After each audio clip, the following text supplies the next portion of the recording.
Hello, everybody. Welcome in once again to the Please Stay Inside podcast. I am Rob. This is episode number 5. We are joined here today by Mary Byler.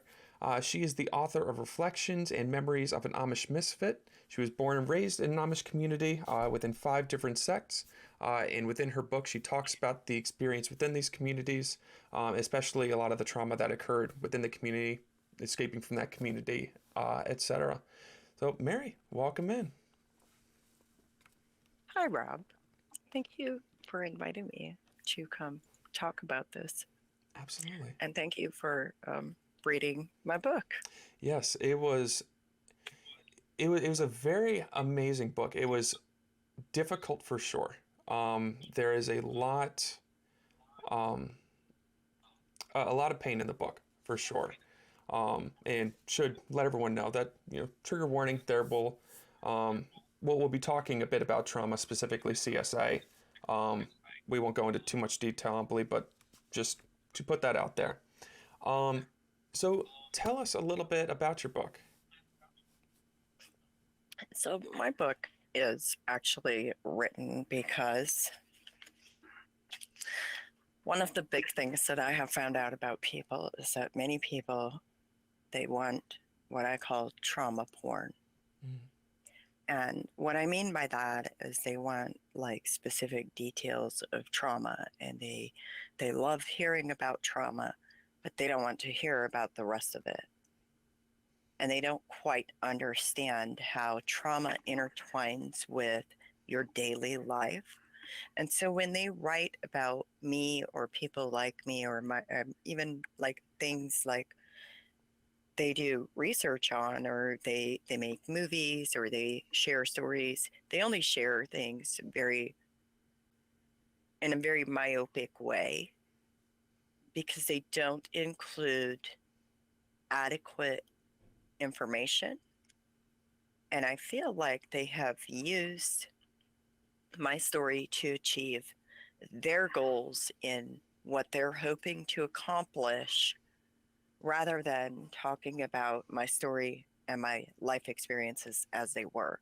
So I wrote a book that talks about what I experienced as an Amish child in a way that I am okay with it being out there, because it doesn't just tell the story from one side. Mm.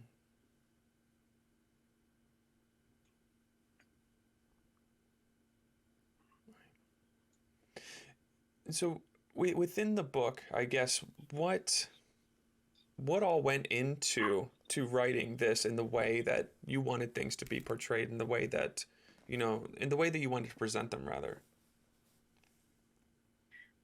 Ooh, that's a really big question. Mm-hmm. What all went into it? I guess to break it down a little bit, how did you get to the point of wanting to tell this story? Because I understand it's a lot. It's a difficult thing to talk about, I'd have to imagine. Well, why did I want to tell the story? For the people who have watched like Sins of the Amish, for example, which is a docu-series that part of my story is also featured in, I will say this, and I've often said this: when you sit in a courtroom with 4 busloads of people around you who get up and weep for the people who violently abused you for over a decade, they testify for this person, they cry on command while they cast you out. It does something to you. Mm. It does something to you when they harass you for years. It does something to you when they claim that you are doing things that you've never done. When they does something to you. Mm. But even back then, like, that was very much, there were newspaper articles written at that point in time that literally they would, like, it was considered unfathomable to have a conversation with multiple Amish survivors of CSA uh, without bringing in so-called experts. And these so-called experts came into the media, and what they did is really despicable. Because, for example, they had 3 survivors who were willing to speak for one article, and they all were interviewed by the reporter, and they bring in this so-called expert who literally says, oh, that was an isolated incident. Amish people aren't really like that. That's just, Amish people love their children. And so for the next, from then until I wrote a research study on CSA and Amish, Mennonite, Hutterite, Anabaptist, and other religious communities, there hasn't been actual research that is available about CSA in these communities, even though we know it exists. Right. And the research. Sorry.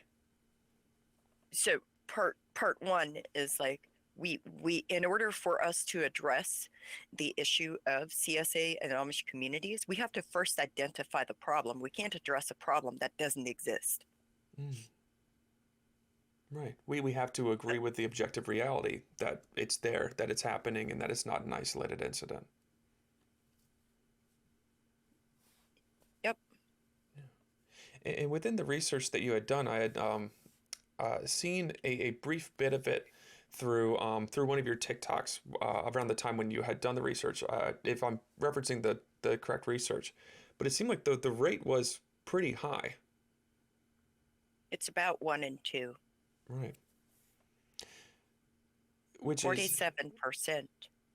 If you take out the people that responded unsure, or even just understand this, is that 47% of the raised Anabaptist people reported experiencing CSA, and then understand that 43% of the raised Anabaptist people did not report experiencing CSA, and the rest of the people were unsure. And those numbers, as far as that goes, that's about 1 in 2, right? Right. But it also doesn't mean that it's the end all be all. In order for us to have an accurate percentage, we would have to survey every single Amish person, or every single Anabaptist, or every single religious person. Right. Which would be, I suppose, pretty unfeasible. And then, I mean, with the statistic of the individuals who are unsure, I know one of the things that you've talked about as being part of an issue as well is that people have to have the language to describe what is happening, and to be able to identify that this is not anything that is in any way acceptable. This is a real criminal act, and they have to be able to have that language to describe it. And so when you're talking about that unsure part of the statistic, I have to imagine that may be something that comes into play there as well. When you don't have language to define, or to even be able to know that what's happening to you or what's being done to you is considered SA or CSA or any or abuse in general, how can you begin to say that it's happening? Exactly.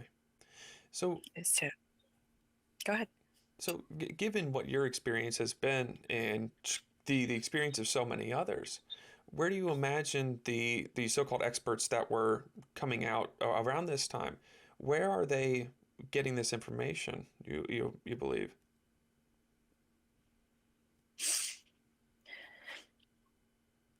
Well, you're asking me a loaded question. In order for you to understand where this information is coming from, you have to understand that to be Amish is not just to be a part of a religion. It is also a cultural thing. And so far as this is how we are raised, this is what we experience in our culture. It is very encompassing. We are separate not of the world. And you have to understand too that to be Amish carries a genetic component with it,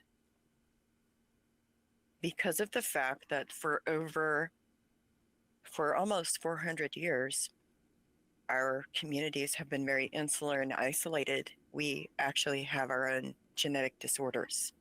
Mm. The likelihood of me having a child that has genetic disorders or defects, as they call them, is much increased simply because of the fact that I was born Amish. You have to understand that being Amish is also a business. It's not just a religion, it's not just a culture, it's not just genetics, it's also a business. And people do what they need to do to protect their branding. Their branding is almost impeccable, except now when we speak up against the atrocities and we address those and we start performing and providing meaningful interventions, we are actually, in some people's minds, we are speaking against God, believe it or not. You have to understand that the culture itself is a caste system. And what I mean by that is that, like, for example, the bishop, the ministers, the deacon, which is in each church district, you'll have like a bishop, ministers, and a deacon. Those people hold the most power within the church district. And then you'll have people who are wealthy businessmen. You'll have people who are from a good family. And when you understand that the good family, like, good families are going to experience life vastly different than people who come from the poor families or people who need resources. Like, let's say, you're somebody who became a widow, for example, and the church has to provide resources for you and your children because you're not necessarily allowed to work outside the home. Or if you are able to even generate some money, you may not be able to generate enough money or sufficient money to actually provide for your children because of limitations on your employment. You're going to be at a vastly different place than the people who are at the top of the ladder. You're going to experience life vastly different from the people who are at the top of the ladder. Mm-hmm. If you're somebody who doesn't get married at the right time when you're supposed to get married, typically in the communities I lived in, it was 1920. That was considered acceptable. Some people would get married at 18 or 16 if they, happened to be impregnated while they were those ages. But to be pregnant out of wedlock can also cause you to lose some social status. To be the victim of a crime can cause you to lose social status. To get married and not be able to have children can cause you to lose social status. If you adopt children, you can gain social status. If you marry somebody from a good family, you can gain social status. So to begin addressing that, you have to also understand that there's a lot of stereotyping about Amish people. Typically, people have this idea of like peaceful, gentle people, the non-resistant, conscientious objectors who are pacifists. And, also Wisconsin versus Yoder, which is inherently a law that literally denies Amish children the right to an appropriate education. Our education is severely limited. It is moderated by the ministry at the top of it all, and below them is the school board. And our teachers, like, sometimes to qualify to be a teacher, all you have to do is have a good dress. Wow. You don't even have to be an adult. You just have to have a good dress or, be from a good family or various other nuanced things that can basically qualify you to be a teacher, to teach you English. Because first off, like, PA Dutch is my primary language, so I had to go to school and learn English. That's where I learned English, is an Amish school. And then you learn English, you learn reading, you learn writing, you learn arithmetic and phonics, and maybe at the end of our schooling, you might learn some civics and not civics to where I would know how to vote from that necessarily, but some civics, like some idea of like the general history of our government in some ways. And then geography. We didn't have any health. We didn't have any science. There's so much that we were completely lacking. Mm. And I guess technically I shouldn't even say it was civics, because it wasn't civics. It was history. We just learned some history of our country. Mm. So when we go back to Wisconsin versus Yoder, which allows this, in the footnotes of that very ruling, there's literally a note that states that Amish people do not commit crimes. And I'm here to tell you, they do commit crimes. That whole law is based in stereotyping Amish people. Mm. With the stereotype that, I guess everyone's best interest is represented in that these crimes aren't being committed, that everybody is, it is this peaceful, cohesive community where everybody's getting along, everybody is on the same page, everybody is supported to the same extent. Yep. Wow. So I mean, with such a fundamental misunderstanding, I wonder how the the English community, or just the community outside of the Amish community, how people view these kinds of accusations, and they hear these kinds of stories. Would you like me to share with you what a common response is? Sure. This is ironically, like, I'm going to laugh inappropriately about this, and I know that.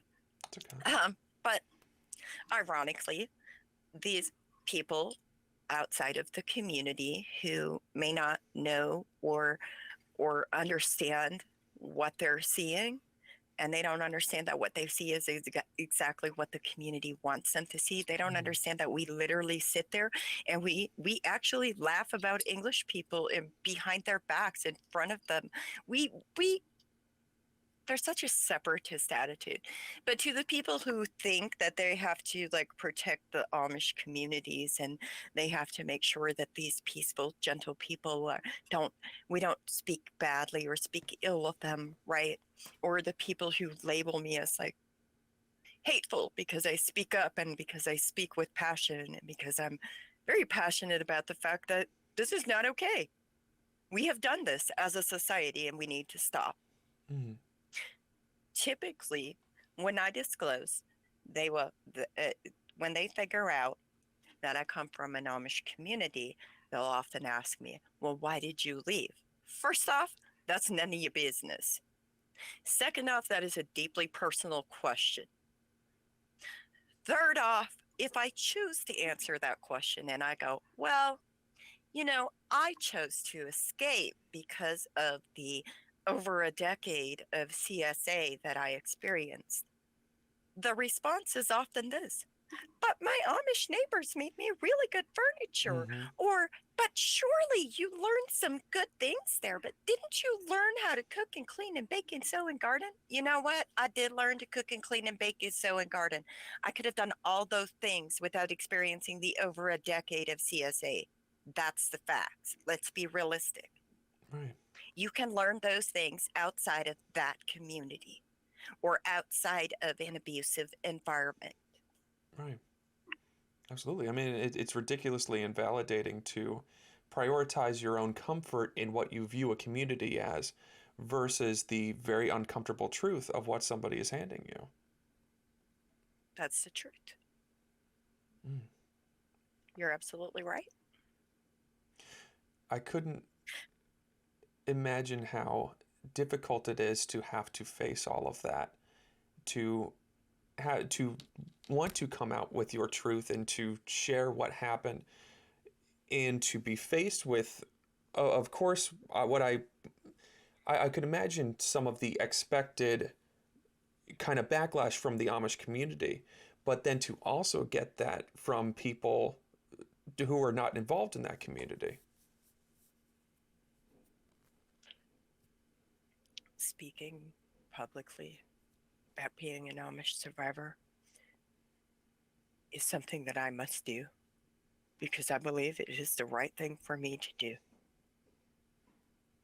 And I also believe that we have options in life, and everything we do, there's always going to be reactions. There's going to be consequences. And when we sit here and we know about this horror that is occurring and we do nothing,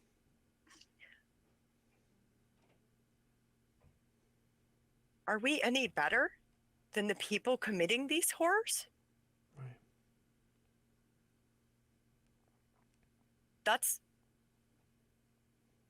And I feel like I wouldn't be any better than them because I already know. I know what happens. I know I'm not the only one. I know there's many people who have read my book, who have reached out to me, who have told me we didn't even live in the same community. And yet it's the same things that happened in the schools. It's still 20 years later, it's the same thing happening in the schools that are in my Amish community. Right now, as I go to church, as I send my kids to school.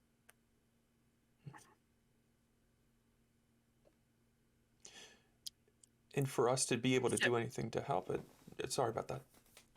Go ahead. Sorry, I missed that. No, and so for us to be able to do anything to help, we have to be able to get to that point of understanding that, it's the community isn't entirely just the furniture that they produce, and they aren't just the milk and the eggs. It is, like you said, the entire culture, and I think the way that you had described it in talking about, and talk about your mom, there was, this level of like brainwashing. Yeah. There's a large level of brainwashing, and when you keep people from having access to information, you can't expect them to know better, because people that know better do better. Isn't it? What's her name? I want to say Anne Lamont, but that's not her. It's somebody else who says that when people know better, they do better. I'm not sure. I do believe that when people know better, they do better. But when you remove access to information and you control the information that people have access to, which is enabled by Wisconsin versus Yoder, where are they going to get access to better information? Right. And how are we going to work towards preventing this from occurring in the future? And what are the things that we can do? And the number one thing is that we have to establish that it happens in the first place. And then we have to elevate the voices of the people who are able to speak up. And then we have to address the things that people don't have access to information about, such as, for example, one of the things that I did, I want to say like 2 years ago this year, I went to an Amish abuse awareness meeting, and I made notes, and I went there with a group of people. We ended up creating with professionals, of course, like therapists, licensed mental health professionals, and other professionals, but also people from within the communities, people who have escaped from the communities. We created a booklet that's called How to Report Abuse. Here's the thing, that's available for download and is distribution in PDF format on my website. Like, just so there's something out there to help both people who are trying to understand the culture from the outside and people who are inside the culture who may need a little bit more information about like definitions of like, what do these legal terms mean? Because we didn't have access to that information in school. Right. Or what is the definition of abuse? And just to put it out there, your website is the misfitamish.com, correct? Yes. I founded an organization in 2020, I think. I don't know, called the Misfit Amish. We actually work to bridge cultural gaps in a way that actually amplifies the voices of the most marginalized from within Amish communities and also other Anabaptist communities. Oh, wow. Okay. How is it that you all go about doing that? Well, one, by conducting trainings for people who come in contact with Amish people, such as like healthcare professionals, therapists. I do podcasts with people that are interested in learning about Amish culture and things that they may be able to do to help. We create blog posts where we tell the stories of Amish survivors. We create podcasts that tell the stories of Amish and Anabaptist survivors, and we do research. And it's a combination of different efforts. We have community outreach people on the ground in Lancaster, not Lancaster, New Holland, Pennsylvania, where one of our advisory board members speaks openly about what it's like being a queer Anabaptist and how the community treated them and what are things we can do to be better. Wow. It sounds like a wonderful organization. Say again? It sounds like a very wonderful organization. We try. So I know within all of this, you know, in talking about, I know one of the initiatives that you're working towards is also helping to inform clinicians who may come into contact with individuals in the Amish community. Are there misconceptions that are often held within therapeutic communities that need to be addressed in order for them to best give this kind of care, or just give care in general? Yes, actually. I've had therapists who literally treated me like I was an animal in the zoo. Wow. If you're going to look at me as a research subject, don't bother. I don't want anything to do with you. If you're going to come into that chair and you're going to sit on your therapy couch or whatever, and you're going to tell me about my Amish culture based on your perspective as an outsider, don't bother.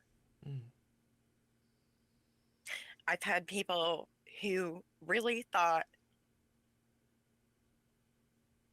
that it behooved them to tell me what Amish theological beliefs are. Wow. And first off, like, you don't know what you're thinking. You don't even know what you're talking about, because like you have our so-called experts who again like just misrepresent us. Like there's a lot of half-truths mixed in. And so when the most dangerous information out there is the ones that are mixed with half-truths. You have therapists who come at me with this idea that Rumspringa, well, you had a choice. If you want to know what Rumspringa is, go to my website, find the Rumspringa video, watch the panel on Rumspringa, or just go find the podcast about Rumspringa. Listen to that. It is exhausting to repetitively be expected to not only be told about your culture and gaslit about your culture, your community, and everything that you experience, but then have to educate the people supposed to be going and finding information themselves, but they may not necessarily be able to find information because what information do we have out there? Like nowadays, we have Misty Griffin's book, which is called Tears of the Silence. We have, of course, my book, and Reflections and Memories of an Amish Misfit. We have the Misfit Amish podcast. We have the Plain People's podcast. We have just various people who have been attempting to speak out against all of this so that you can access information. But where is that when it comes to academia? Where is that in the scholarly articles when you have academic articles who say stuff like, you know, Amish are not often in the practice. Oh, I'm very interested to see how you feel about this quote. So let me give you the exact quote, because maybe it's petty of me. I'm here for it. But I feel very strongly that this quote is stereotyping and it is harming people and it is not okay. But this is something that was published recently in an academic journal. Due to cultural expectations, the Amish are not often in the practice of critiquing or analyzing their own thoughts or behaviors or thinking abstractly. Expecting them to engage in probing and exploring interpersonal and intrapersonal problems will likely be ineffective. So they're incapable of critical thinking. I mean, do you think my lack of ability to critically think kept me alive? Hmm. Do you think my lack of ability to critically think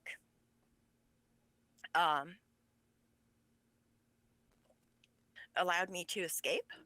Hmm.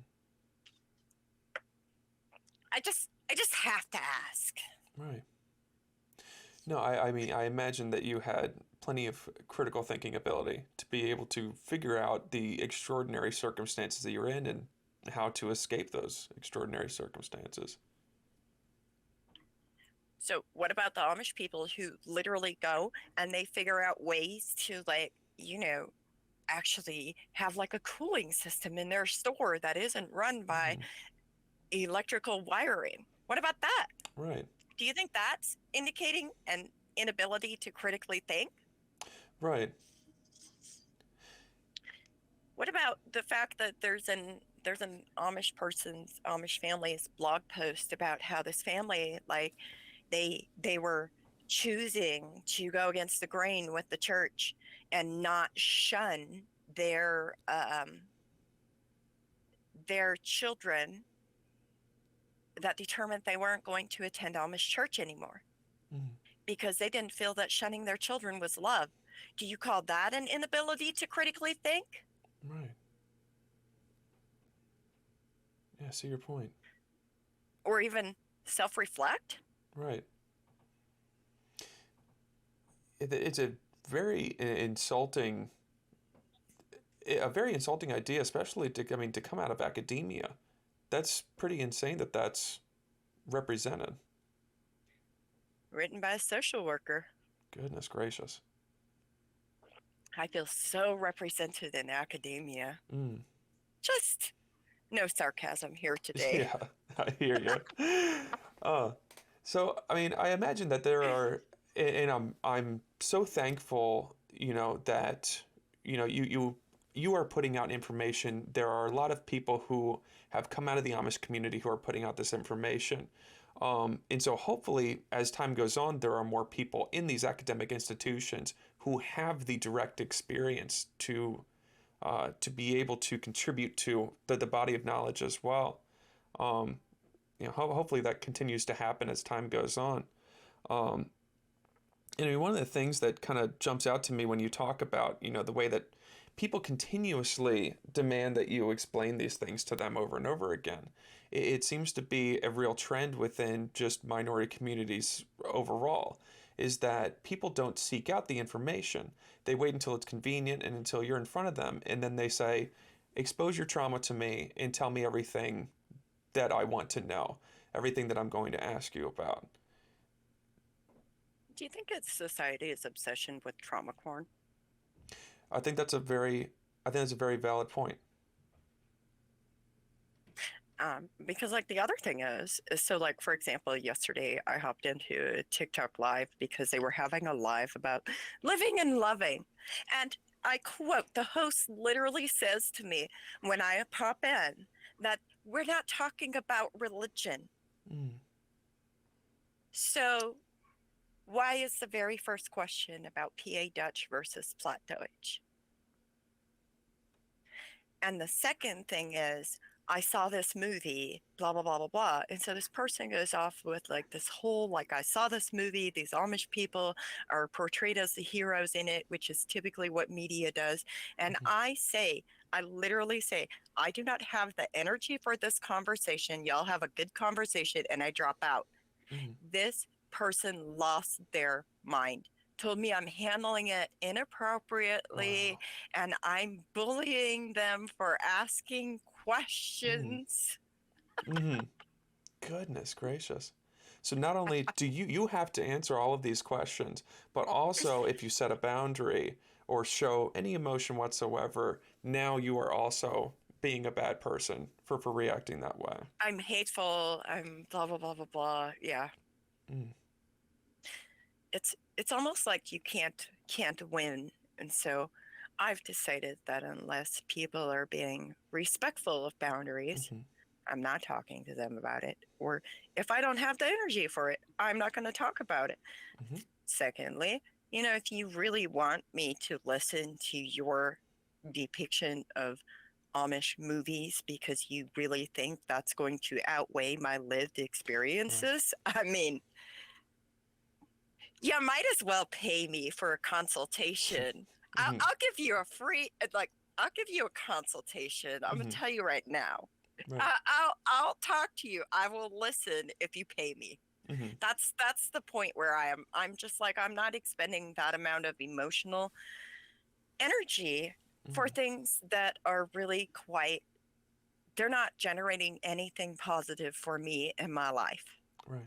The information is out there on the internet. You can find it on my website. You can find it on the Plain People's podcast. It tells the stories of many plain people. You can read the blog. You can read my book, but Mm-hmm. I am not required to constantly expend the emotional energy for your gratification to relive my trauma. Right. Which brings me back to something you asked earlier. You talked about like what all went into the book. So, Mm-hmm. what would you say if I told you I listened to the same song on repeat for the entirety of writing the entire book? Really? Wow. I did. Hmm. I also cried. Sure. I screamed. I wept. And I felt like, in a way, writing the book is also a way for me to go back there one time and then be able to say, go read my book. I don't need to sit there and relive all of those events repetitively throughout whatever because of blah blah blah blah blah. Instead, I can just tell people, go read my book. Right. You want to know what I experienced in the Amish? Feel free to test your assumptions with my book. Mm-hmm. I don't care if you write me a 1-star review. I don't care if you don't write a review at all. I don't care. I don't care if you don't like my book. Mm-hmm. That was my life. This is what I carry with me. This is part of what having complex and chronic PTSD does to people, is then you end up in a space where, 20 years later, when you think of the community, you think about the betrayal, you think about the things that came up back then, you think about how they completely abandoned you.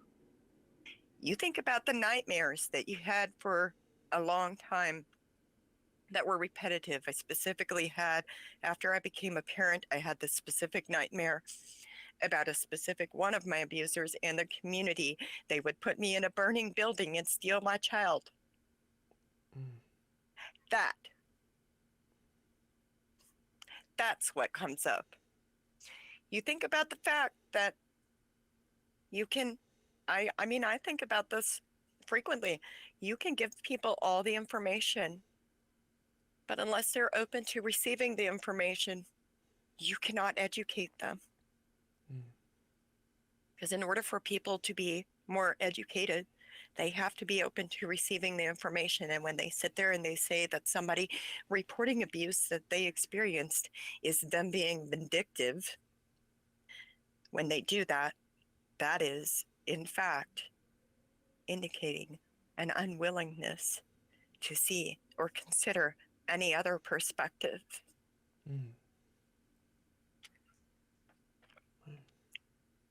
And it doubles down on so much of the messaging you had already been getting as you're living through this experience. Yep. Mm. How did you manage to keep yourself going through the writing process?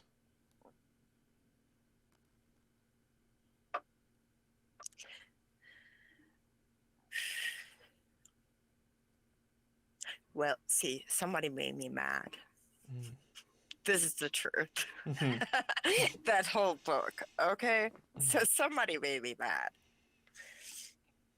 What they did is they wrote an article about me that they also put in some information about somebody else. So they interviewed the other person, the other survivor that they wrote about. They did not interview me. And one of the things that they did is they wrote in this article about my, and I quote, toddler sister. Nowhere do I ever tell you how old my sister was. They gave an age for my sister. And then they go on to bring in an outsider who is never Amish, who talk about Amish theology, who explains Amish theology as if it was Catholic theology. And then they go into this whole other thing. And I'm just like, oh my God. So what do? I literally emailed the reporter with an outline of like, first off, if you're going to write about me, you should probably check your facts. And second off, like, let me tell you about Amish culture, and let me tell you about this, and let me tell you why this person is not qualified to actually speak about us. Now, the author of that article did actually fix it, but by the time they fix it, I had written half of my book. Because when I talk about people writing about me and using my story for their own purposes, I don't talk about my sister's story. That is not my story to tell. And if my sister wants to talk, she can. But I'm not going to answer questions about my sister. And when I establish that boundary, people get very upset with me too. But regardless, that's really what set this book on the way. It was just another in a long list, because there's also a research study, a case resiliency on research study, a case study on resiliency that it was done on me. And, they wrote about me in a way that they wanted to write about me. But by the time they published it, they said I was happily married. I had been separated and had filed for divorce and was experiencing a divorce. Wow. So it was good for their resiliency study to say that I was married, blah, blah, blah, blah, blah, blah, blah, blah, blah, but it wasn't actually factual. So people like to use my story for their gain. Right. It's not necessarily that it has to be accurate for them. It's not important to them, but it is important to me. Absolutely. So I could definitely see the motivation behind wanting to get your story out there accurately, get it all out there in one perfectly set up, collection, and be able to just, now it's there. Now, if you need to know, if you want to know, and if you're going to take it seriously, it's here. When talking about how people use your own trauma and just talking about resiliency, I was going through some of your TikToks and listening to some of the things that you talked about, and you had brought up this point about how some people will talk about trauma as like being something that, like your trauma can make you, and that is the thing that makes you grow. That is the thing that makes you resilient. And you had this amazing quote. You said, my trauma did not make me who I am today. I made me who I am today, which I thought was such an amazing way of putting it. I will say that every day, all day long, every day.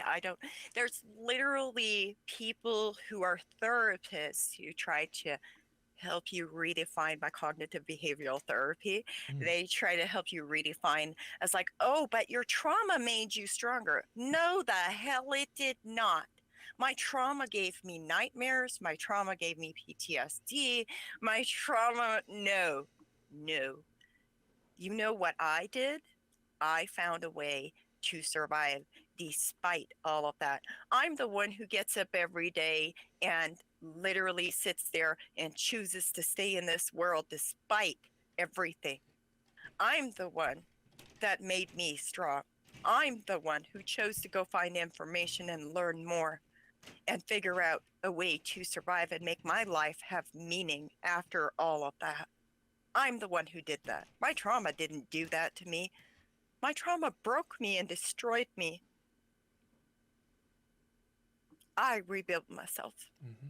Facts. So thank you for listening to that. Oh, absolutely. I would prefer for you to be able to own every little bit of the fact that you got through that and that you have continued to grow and that you have become the advocate that you are, versus saying that events that happened to you allowed that to happen. Yeah, I think it indicates for me when people think that trauma made them stronger, it indicates the idea that they wouldn't be strong were it not for the trauma. Mm. And I'd like to invite somebody who thinks that way to think about, what if you had never experienced trauma? Are people who have never experienced trauma, are they incapable of being strong? Mm. Right. Because I don't really think that that's like experiencing trauma is not synonymous with strength. Mm. Absolutely.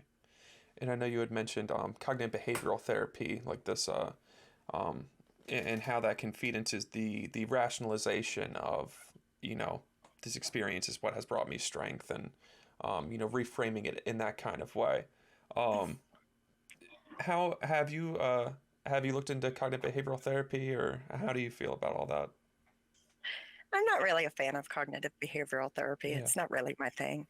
I did do EMDR therapy. Yes. Uh, EMDR therapy happened while I was still in attending Amish church. I got a lot of pressure. Um, that was a really difficult time for me. Mm. Uh, I had to use medication therapy as well to be able to survive that.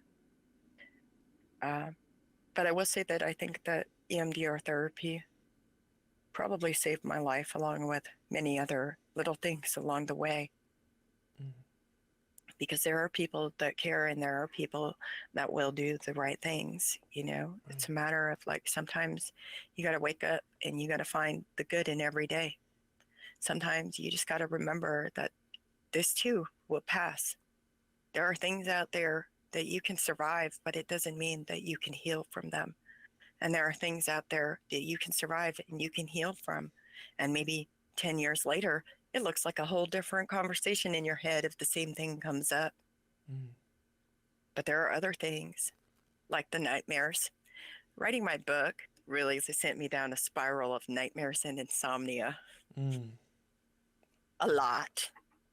I can only imagine. Uh, but that's the point. It's like there are some things that they just are what they are, and Mm-hmm. it's not even for a lack of like trying. It's because when you experience so much trauma, there's changes that happen in your brain. And yes, your brain can also change back, but it doesn't mean that it'll ever be as if that trauma didn't happen, Mm. Right. which I'm sure you know. Sure. Sure. Um, and trauma therapy is one of the things I'm very passionate about, especially with EMDR. I'm very much trying to learn a lot more about it, um, because it does seem like when it comes to things like cognitive behavioral therapy, it doesn't do it. Um, and sometimes that reprocessing is really what is necessary for people to be able to get to that point of being able to work through a lot of the trauma that they've experienced, especially when it is complex and when it's chronic. Hmm. So I was actually, after I did months and months of EMDR therapy, I did more than, it would have been from September until February. I did EMDR therapy about 3 times a week. Mm. And just to give you an idea. And at the end of that, my therapist looked at me and said, I've done everything that I can. Sometimes people have chronic PTSD, and they explained what chronic PTSD was. I was 19 years old. And all I can say about that is like, on one hand, I appreciate the honesty. For me, one of the big things that I appreciate about people is honesty. Mm. Don't don't beat around the bush. Don't try to sugarcoat something and make it something that is not.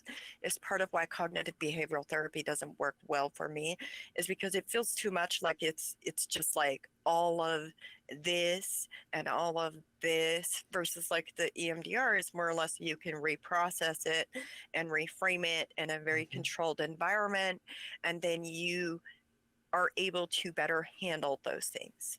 Right. So I've always appreciated the fact that this therapist had the actual ability to tell me that more than likely, like, I will probably have nightmares and insomnia for the rest of my life in two varying degrees, which it's been what I'm about to be. That would have been in 2004. It's been 19 years. Mm. As of yesterday. Oh no, that's today.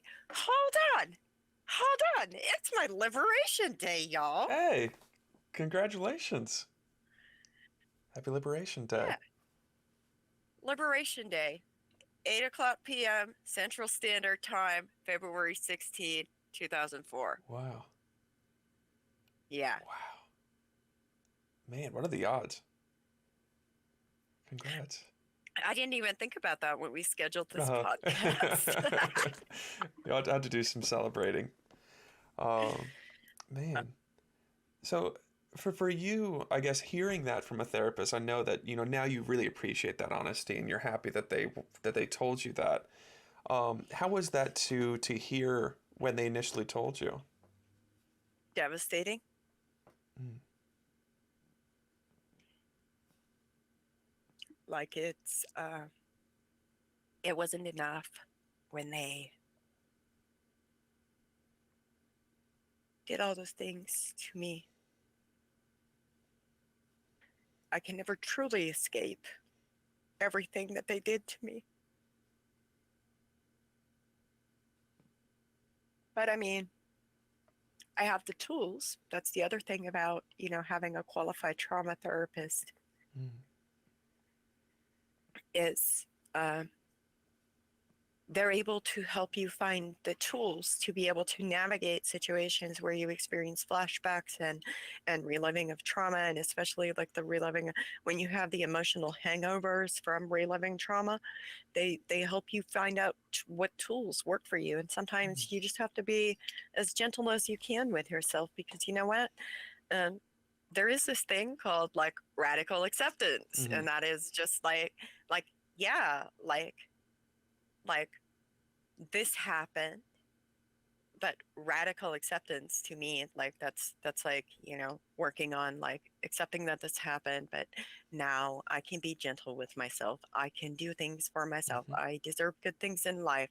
Reminding myself that I'm safe. I'm not back there. I'm never in that specific space again. They don't know where I live. They don't even know my legal name, by the way. Mm-hmm. They don't know my address. They don't know. They don't know anything that could allow them to find me and track me down. Although, so in Sins of the Amish, which I don't know if you watched that. I've not. Okay. Sins of the Amish is a two-part docuseries on Peacock TV. And in part 2, they show one of my abusers walking up to a police car with a fishing pole, telling them to go take that camera and shove it somewhere where the sun doesn't shine. That was filmed in June. Mm. In October of that year, somebody I hadn't spoken to since I was a conforming Amish person left the community and wrote me and told me that he's a spiritual person, and if I just talk to him, Mm. my whole life would be so much better. Right. So much better. And he's so repentant. Mm. The whole forgiveness shtick. I mean, what do you call that? When he has people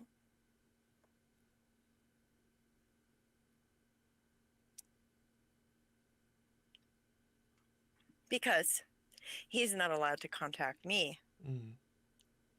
But, you know, that's kind of like circumventing the whole thing. Yes. It's like it going around. So going around the boundaries that were set Mm-hmm. to try to get me to pressure me into communicating with him.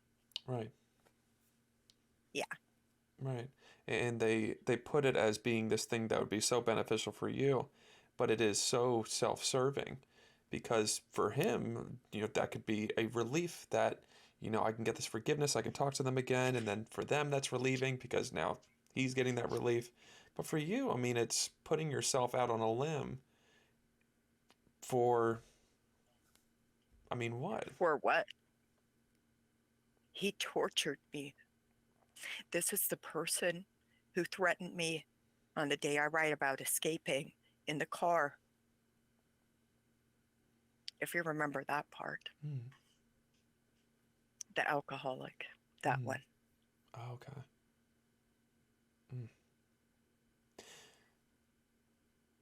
So, what is the likelihood that if he's in a community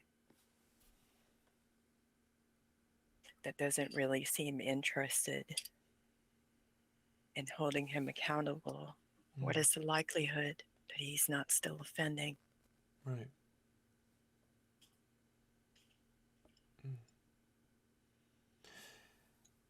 How I, I I think I've thrown a few big questions at you, and I know this is probably going to be a very big one as well. So I'll try to my best to break it into a couple different pieces. I know you mentioned that, earlier you were talking about how, sometimes people can step in. And for you, you had this individual who was taking you to appointments, and they, at one point talked to you and they saw that something was wrong and you two were able to talk about things, and for you that what was a helpful step in things. So for the community outside of the Amish community, um, along with better understanding these issues, better understanding how frequently CSA is occurring, along with all of that, how can people continue to support? How can we continue to push this further so that people who are surviving these things don't have to continue to survive these things, that we can actually address these issues? Circulate information is number one. Mm-hmm. Circulate information. Number two is like also, be a safe person. Don't go spreading an Amish person's business around. That is critical. Uh, the other thing that I always recommend is that people elevate the voices of the survivors who have come from Amish communities who are able to speak. And I actually have a section on my website that talks about how you can help. Perfect. And we list things about like educating yourself, educating other people, becoming more trauma aware and informed. And trauma aware and informed doesn't just mean it's a one and done. It means that you maintain that what is happening now in how we understand trauma today versus yesterday. Mm. Because those things change over time. Circulate information publicly. Understand that if you suspect that an Amish child is being abused, report it.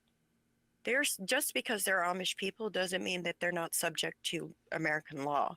Amish in America are American citizens, and therefore they are subject to American law. They are not a sovereign nation. They don't get to be above the law.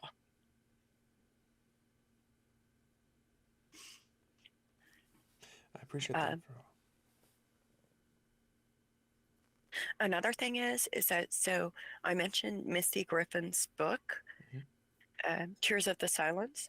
on her website, she has a petition listed where she's working on making all teachers in America should be required to teach Aaron's Law, if you're familiar with that.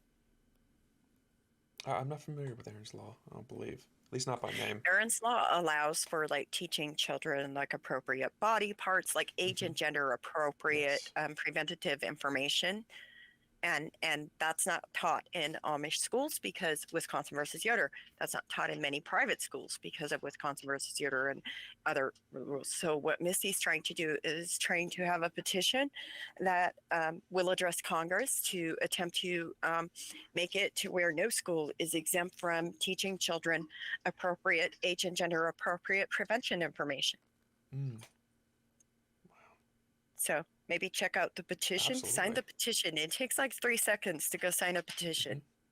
I will be right there. I in the trauma study that I've done previously, I absolutely agree with the efficacy of giving kids the appropriate language to be able to identify the parts of their body, to be able to specify what these specific things, these specific acts, to be able to fully understand that. You know, far beyond, you know, just good touch, bad touch. That's very difficult to really understand for kids. And so I am 100% with you on that. And I will be absolutely signing the petition when we're, once we wrap up. So I guess one of the last things I did want to ask you about, because you are a life coach now, you know, so you are entering this field and you are, or I guess you are in this field, and you are doing this work as well. What has that process been like for you, you know, making the decision to become a life coach, and how's it been? Well, actually, I greatly enjoy being a life coach. I kind of like specialize in like, you know, supporting people as they go through traumatic events. But here's a number one rule. I will not life coach you because I specialize in supporting people through traumatic events, but I will not life coach you unless you are seeing a licensed qualified mental health professional for your trauma. Because there may be trauma that comes up. And my job as a life coach is very clearly not to help you process that trauma. Rather, it is to help you figure out where you're at, where you need to go, and how to get to from point A to point B. Because life coaches navigate here and now, whereas trauma therapists help you process the trauma so that you can learn different ways to deal with it. Wonderful. Wonderful.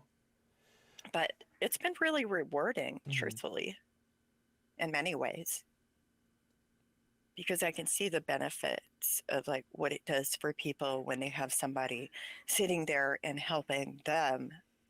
And I kind of think about it in the context of this is like the person, one of the people who helped me when I escaped, essentially did that for me, but there wasn't a life coach label associated with her. Yeah. You get to be an ally in the process. And the research has demonstrated that the most important thing, I mean, in mental health in general, is not the modality that we use, it is that therapeutic relationship. And so having somebody in your corner with PTSD as well, the strongest predictor of progress through PTSD symptomology is the support network that you have behind you.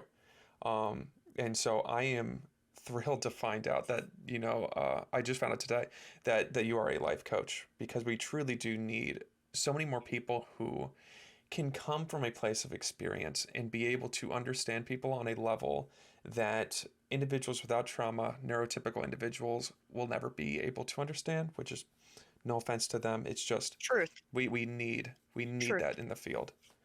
Can people find the information for you as a life coach on your website as well, themisfitamish.com? They can just contact me. Okay. I will say this is like just like one of the big things is like Amish survivors. They literally, they often, like the survivors that I provide life coaching for, they often literally follow the work that I do in the public speaking that I do. And when they reach out to me, it's like, Well, I don't feel like I have to over explain myself to you Yes. because I know you get me. Mhm. So sometimes speaking out can serve twofold as, like, people feel like they're less alone.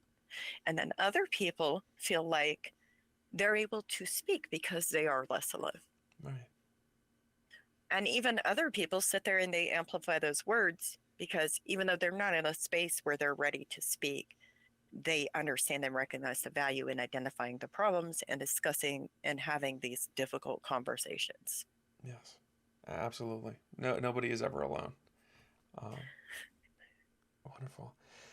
So as we come to a conclusion today, again, I so much appreciate you being here to talk about everything, and even more than that, I appreciate all of the advocacy that you've continued to do. That you have written this phenomenal book.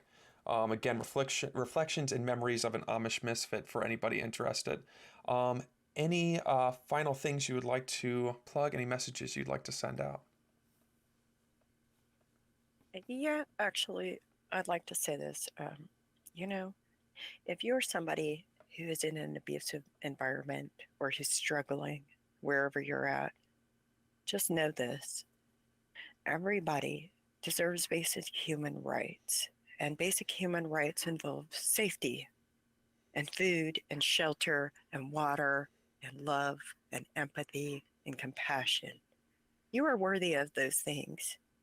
It doesn't matter if the people around you don't see that. I promise you, you are worthy. Beautiful words. Mary Byler, the Amish Misfit, author of Reflections and Memories of an Amish Misfit. I appreciate you so much for being here. And to everybody listening, please continue to take care of yourselves, take care of each other, and we will talk again next time.